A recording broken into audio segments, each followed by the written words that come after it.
Hello everyone, in today's video I'm going to show you how to change your username in Kik.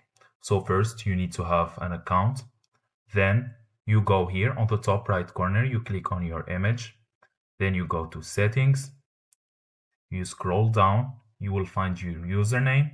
You need to enable the 2FA to update your username, so you click on it, then you click enable 2FA.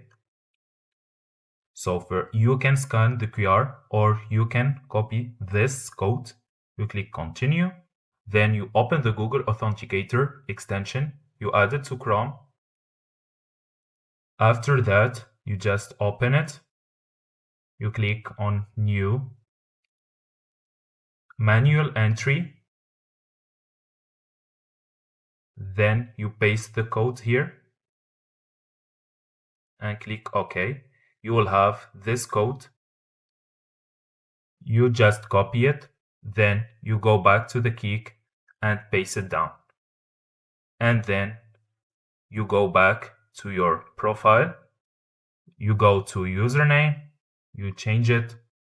I will change it to this name, for example, and then save change.